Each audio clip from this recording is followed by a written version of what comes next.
Hello and welcome. As you can tell by the title, I'm the obsessed movie man, O.M.M. And today, we're going to talk about...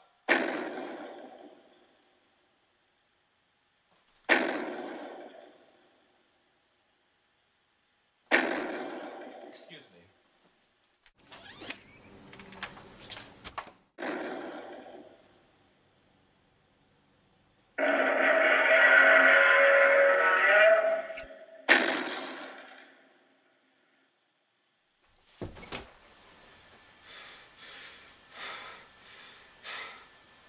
Convenient, don't you think? Might as well do the review now. There's no doubt about it, Godzilla is awesome. He's the ultimate king of the monsters. He has starred in 28 films, not including the 1998 version, has fought countless enemies, and is making a comeback this year in a reboot. With the news of the reboot and the trailers, people have been going crazy for the Kaiju King. Am I going nuts over it? Hell yes! I've been a Godzilla fan ever since I was a little kid. I have almost all the movies on VHS and DVD. I have some of the figures. I even have a few books about him. What is it about Godzilla that is so appealing though? Why is he the king of the monsters instead of someone like Dracula or Frankenstein's monster? Well, I think it can all be answered by looking at the 1954 film Godzilla and the 1956 American version Godzilla King of the Monsters. The original Godzilla starts off during a crisis in Tokyo. Ships are disappearing and no one knows what has become of them. Other reporters and scientists go to an island near where the ships have vanished, and they learn that the islanders believe this to be the work of a monster they call Godzilla. The scientific party has an encounter with the monster, and from there they discuss its origin and determine if they can, or even should, kill it. One thing leads to another, and eventually Godzilla comes to Tokyo, completely devastating it and killing millions of people. There is also a subplot involving a doctor named Serizawa and how he created an oxygen destroyer, a chemical device that takes away all oxygen and water. Serizawa is hesitant to use the weapon, fearing what would happen if it fell into the wrong hands. After much moral reflection, Serizawa decides to use the weapon on Godzilla, but to ensure that no one will ever create the oxygen destroyer, Serizawa destroys all his papers and kills himself alongside Godzilla, who crumbles into a skeleton which disintegrates. That's the Japanese version. When it was released in America, new scenes were added with actor Raymond Burr. In this movie, he plays a reporter named Steve Martin, and he acts as our narrator, helping explain to the audience what's going on.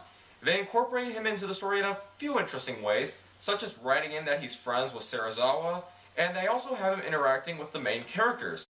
How was this done?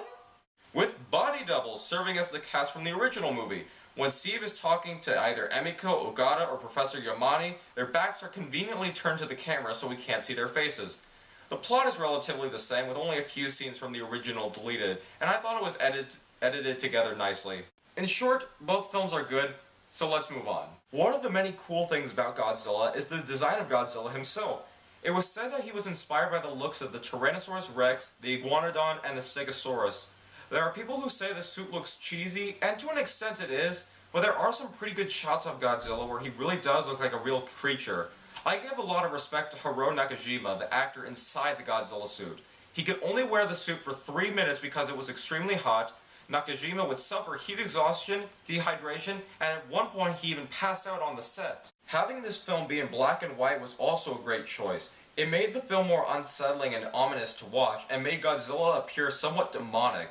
The cinematography is nicely done. There are a lot of low angles that make Godzilla look very large and very threatening. And as creepy as it is for me to say this, I think one of my favorite shots is when the camera pans showing everyone in the hospital. It really lets the fact sink in that this movie was not fooling around. The music by Akira Ifukube is superb. The Godzilla theme alone is great, but the rest of the soundtrack is equally as good. It's very chilling and kind of disturbing to listen to, which is what makes it so perfect. One of the most powerful moments in the movie does involve music. There is a scene when choirs of schoolgirls sing on camera right after Godzilla destroyed Tokyo. It's hard to listen to that and not feel any kind of emotions for these people. When watching the movie and observing Godzilla, it becomes very clear what the message is and what Godzilla represents. Godzilla symbolizes the atomic bomb or just nuclear warfare in general. The destruction of Tokyo is pretty much another version of the bombing of Hiroshima and Nagasaki, or a direct reference to the incident with the ship Lucky Dragon No. 5, which was partially the inspiration for Godzilla. It's very disturbing to watch, and there are times when you want to do something but realize you can't because you're just watching a movie. Citizens are engulfed in flames as well as tanks, buildings full of people collapse, and the whole town becomes surrounded by fire. It literally becomes hell on earth. Godzilla is not just some creature, he's a symbol of nuclear destruction. There's a shot showing Godzilla's silhouette against the city as it is burning, which I think sums up that theory. It's not just a creature we're looking at, but the bomb taking on the appearance of a horrifying creature. The story also plays into the ethics of weapons and massive warfare. There's Godzilla, yes, but there's also the oxygen destroyer. The world has seen the horrors of man-made weapons and has now faced this monstrosity, but Serizawa is afraid that mankind's only hope at destroying Godzilla would ultimately be used as a weapon. When he asks Ogata what would happen if his invention would be turned into a weapon, Ogata has a very thought-provoking answer.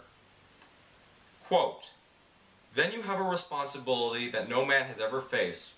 You have your fear, which might become reality, and you have Godzilla, which is reality."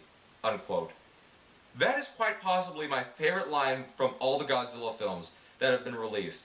It makes you wonder, what would you do if you were in Serizawa's place? These are the reasons why Godzilla is so interesting. His appearance and powers are cool as well, but I think it's the ideas that Godzilla provokes are what makes him appealing. We are taken back to the real-life horrors of the past. He is a reminder of the atrocities that humans are capable of creating. Other monsters represent other themes, Frankenstein and death, Dracula and sexuality, but Godzilla doesn't just represent a theme, he also represents an event. Godzilla embodies the absolute worst of World War II and the atomic age, and he presents all the terror and fear that civilians witnessed during it. So in a way, Godzilla was real. The movie Godzilla is about a nuclear bomb thrown into Tokyo. Only in this case, it takes on the appearance of a monster. This sort of falls into the same lines as Michael Myers from Halloween, where Michael represents pure evil, Godzilla represents nuclear warfare and the atomic bomb. To sum it up, both Godzilla and Godzilla King of the Monsters are great monster movies and are definitely worth checking out, especially if you have never seen a Godzilla before and are planning to see the reboot. As to which one you should watch, I would actually recommend the Japanese cut if you can get your hands on it. Yes, you do have to read the subtitles, but I feel like this version is more cohesive than the American version.